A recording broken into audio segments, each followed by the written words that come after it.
अस्सलाम वालेकुम and hello everyone, welcome back to my channel Mishi daily routine. तो आज के व्लॉग में ना मैं आपसे शेयर करने वाली हूँ बैंगन की रेसिपी। बैंगन ज़ाहिर है नाम सुनते ही सबसे पहले तो मुंह से निकलता है इनकार कि हमने नहीं खाना, लेकिन आज जो मैं रेसिपी बताने वाली हूँ ना उससे सबका दिल करेगा कि वो बैंगन खाएं। तो यहाँ पे देखें, मैंने बैंगन को ना इस तरह कतलों की फॉर्म में कट कर लिया है और इसको पानी में ना मैंने डिप करके रख दिया था। इससे जितना भी इसके अंदर जो एक ब्लैक कलर होता है ना वो पानी में निकल के रिमूव हो जाता है। तो अब ना मैं इसकी करने लगी हूँ मैरिनेशन। तो मैरिनेशन यहाँ पे मैं करने लगी हूँ 3 बेसिक स्पाइसेस से, जिसमें जाएगा नमक, हल्दी और लाल मिर्चों का पाउडर। तो ये 3 बेसिक स्पाइसेस आपने ऐड करके ना इनको मैरिनेट कर लेना है अच्छे से, और तकरीबन 1 घंटे के लिए ना इसको ऐसे ही छोड़ देना मैरिनेशन के लिए। तो तकरीबन 1 घंटा हो गया इनको मैरिनेट होते हुए। तो अब अपनी फर्दर प्रोसेसिंग कर लेते हैं। तो यहाँ पर मैंने ना कढ़ाई ले ली है और इसके अंदर मैंने ऐड कर दिया है ऑयल। इसको थोड़ा सा गर्म होने देंगे और इसके अंदर ना मैं बैंगन ऐड कर दूंगी। तो यहाँ पे मैंने ये एहतियात नहीं की कि बैंगनों में ना थोड़ा बहुत पानी था, तो इसलिए छींटे उड़ने लगी थी तेल की। तो यहाँ पे ना मैंने पहले फ्लेम को ऑफ कर दिया और फिर इसके अंदर बैंगन ऐड किए हैं, क्योंकि ऑयल ना ऑलरेडी काफ़ी गर्म हो चुका था। तो आप ये ज़रूर एहतियात करिएगा कि पानी बिल्कुल भी ना हो मैरिनेट करने के बाद, ताकि छींटे वगैरह ना उड़े। तो जहाँ इतनी रेसिपीज बैंगनों की हम ट्राई करते हैं या देखते हैं, तो वहाँ पे आप ये वाली एक रेसिपी भी ज़रूर बना के ट्राई कीजिएगा, आपको ज़रूर मज़ा आएगा। तो जो लोग नहीं खाते ना बैंगन, वो देखिएगा कैसे खाएंगे बैंगन। तो मैरिनेशन की वजह से ना इसका टेस्ट बहुत ज़्यादा इन्हांस हो जाता है, क्योंकि अगर हम खाली बैंगनों की बात करें ना तो उनका वो फ्लेवर नहीं होता, लेकिन जब आप मैरिनेट करके इसे 1 घंटे के लिए छोड़ देंगे ना तो बहुत ही टेस्टफुल बनेंगे। तो ये देखिए 2 से 3 मिनट के लिए ना इनको मैं अच्छी तरह से मीडियम फ्लेम पे फ्राई कर लूंगी। इससे बैंगन एक तो सॉफ्ट हो जाएंगे और जो हमने मैरिनेशन की थी ना वो भी स्टिक कर जाएगी इनके ऊपर।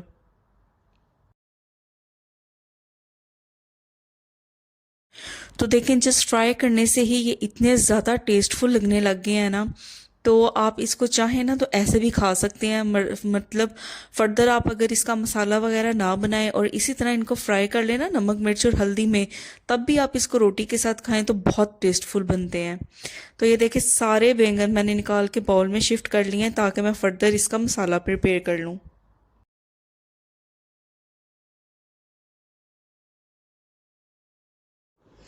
तो मसाला प्रिपेयर करने के लिए ना मैंने उसी कढ़ाई में थोड़ा सा ऑयल और ऐड किया है, और इसके अंदर ना मैं प्याज ऐड कर दूंगी। ये तकरीबन 3 मीडियम साइज़ के ना मैंने प्याज लिए हैं। तो उनको कट करके ना मैं ऑयल में इनको हल्का सा फ्राई कर लूँगी। गोल्डन नहीं करना, ना ही इनको मैंने ब्राउन करना है, जस्ट इनको ना सॉफ्ट करना है।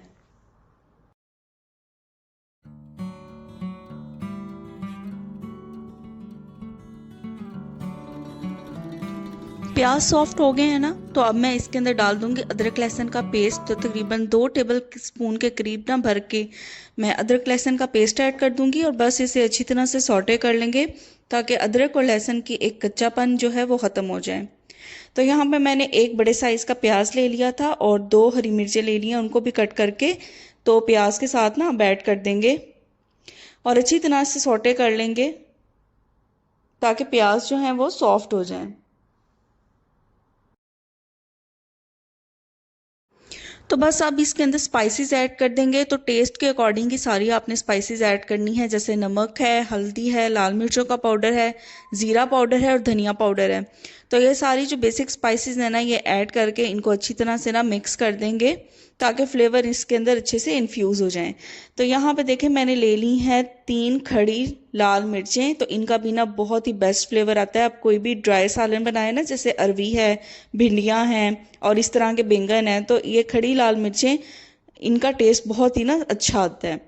तो मसाला देके भुन गया है ना, ऑयल सेपरेट हो गया है। तो जो बैंगन मैंने फ्राई करके रखे थे वो इस मसाले के ऊपर मैं ऐड कर दूंगी। और इसकी जब मिक्सिंग करनी है ना, तो इस बात का ख्याल रखना है कि बहुत ही लाइट हैंड से ना मिक्सिंग करनी है, ताकि जो बैंगन है ना वो टूटे ना और इनकी जो एक पर्टिकुलर गोल शेप है ना वो बरकरार रहे। तो ये देखें मैं कितने सॉफ्ट हैंड से इनको मिक्स कर रही हूँ।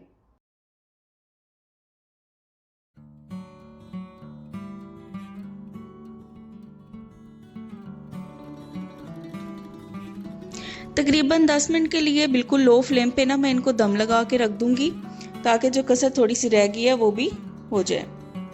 तो ये देखिए 10 मिनट के बाद मैंने इसका कर दिया लिड रिमूव और इतने मज़े के बन के हमारे बैंगन तैयार हो गए हैं। तो जहाँ पे आपने इतनी रेसिपीज़ ट्राई की हैं ना बैंगनों की, तो आपने ये रेसिपी भी ज़रूर ट्राई करनी है।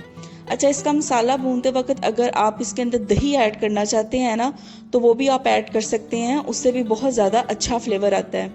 और इन बैंगन की रेसिपी ना ऑलरेडी मेरे चैनल पे ना मौजूद है पहले से, और वो मैंने दही ऐड करके ना उससे बनाई थी, लेकिन आज मेरे पास दही अवेलेबल नहीं था इसलिए मैंने ऐड नहीं किया। तो आप कोई सी भी रेसिपी फॉलो कर सकते हैं, या जो पहले वाली रेसिपी है वो देख सकते हैं, या इसको भी फॉलो कर सकते हैं। दोनों ही बहुत ही बढ़िया तरीके से बनता है। तो लास्ट में रह गया गरम मसाला, तो यहाँ पर मैंने थोड़ा सा ना गरम मसाला ऐड कर दिया है, और थोड़ी सी मैंने यहाँ पे काली मिर्चों का पाउडर ऐड किया है। तो बस ये हमारे बैंगन मज़ेदार प्रिपेयर हो गए हैं। इनको बस एक अच्छा सा मिक्स दे दूंगी।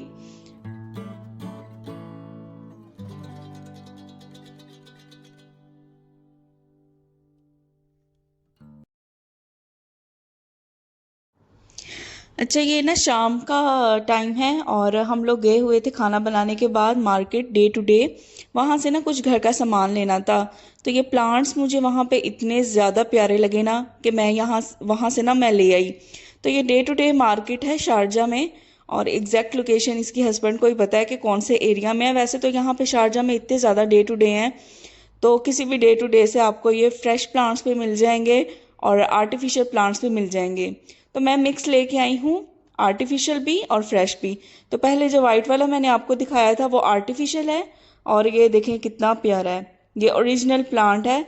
तो बहुत ही ना खूबसूरत लग रहा था, हालांकि सिर्फ एक फूल इसके ऊपर था लेकिन बहुत ही क्यूट लग रहा था। और एक ये देखें, ये भी नेचुरल प्लांट है, ये भी मैं लेके आई हूँ। और नाम वगैरह मुझे इनके नहीं पता कि इनके नाम क्या हैं, हालांकि ना इनके ऊपर जो टैग लगा था ना उस पर लिखे हुए थे नाम, लेकिन वो ना बिल्कुल भी विजिबल नहीं थे कि मुझे सही तरह से पता चल सके कि कौन से प्लांट का ना कौन सा नाम है। तो उसके बाद ये देखें, ये भी नेचुरल प्लांट है और इसके ऊपर इतने क्यूट से ये पिंक कलर के ना फ्लावर्स लगे हुए थे। ये देखें बहुत क्यूट हैं, और इन फ्लावर्स के ऊपर ही न्यू फ्लावर्स उगते हैं। तो प्लांट्स का मुझे वैसे भी शौक था, तो आज मेरी नज़र पड़ी डे टू डे पे, तो हस्बैंड भी मुझे कहने लगे कि ले लो, तुम्हें शौक है। तो मैंने कहा हाँ, इस दफ़ा मैं ज़रूर लेके जाऊंगी। तो अगर आप भी लेना चाहते हैं तो डे टू डे मार्केट से आपको बहुत रीज़नेबल प्राइस में ना ये प्लांट्स मिल जाते हैं। ये सारे ना इंडोर प्लांट्स थे। तो ये है जी, ये भी आर्टिफिशियल प्लांट है। तो ये वॉज ना मेरे पास पहले से ही पड़ा हुआ था, तो उसके अंदर मैंने फिर ये जो फ्लावर्स थे ना ये ला के रख दिए हैं। तो ये भी बहुत ही प्यारा कॉम्बिनेशन था, वाइट का और लाइट पर्पल का। पर्पल वैसे भी मेरा फेवरेट कलर है। तो 3 मैं लेके आई थी ओरिजिनल प्लांट्स, और 2 यहाँ पे ना आर्टिफिशियल प्लांट्स थे। तो बस फिर मैं इनको अपने हिसाब से ना देख रही थी कि मैं इनको कहाँ पे रखूँ। तो एक मैंने यहाँ पे रख दिया है, ऑयल्स वगैरह की जो बकेट थी ना उसके पास मैंने ये छोटा सा रख दिया है। और जो पिंक फ्लावर्स वाला था वो यहाँ पे मैंने रख दिया है विंडो के पास किचन की। और जितने भी मैंने अपनी पसंद से जहाँ पे भी रखे ना, वो बाद में हस्बैंड ने सारे चेंज करवा दिए। उन्होंने आके कहा कि नहीं, ये यहाँ पे अच्छा नहीं लग रहा, इसको यहाँ पे रखो। तो अब मैं नेक्स्ट वीडियो में आपको दिखाऊंगी कि आज की सेटिंग तो मैंने ये अपनी मर्जी से की, और उसके बाद जो सेटिंग होगी ना नेक्स्ट वीडियो में, तो वो हस्बैंड ने चेंज करवाई। उन्होंने कहा कि नहीं, इनको यहाँ यहाँ रखो तो ज़्यादा प्यारे लगेंगे। तो ये जो आर्टिफिशियल वाला था ये मैंने बिल्कुल एंट्रेंस के सामने जो छोटी कबट पड़ी है ना उसके ऊपर रख दिया था। और जो एक नेचुरल प्लांट रह गया है ना वो यहाँ पे मैंने रख दिया था रूम में। तो ये थी मेरी आज की वीडियो। तो एंड करते हैं वीडियो को। वीडियो पसंद आई हो तो इसको शेयर करें, लाइक करें, अपना ख्याल रखें। अल्लाह हाफिज़।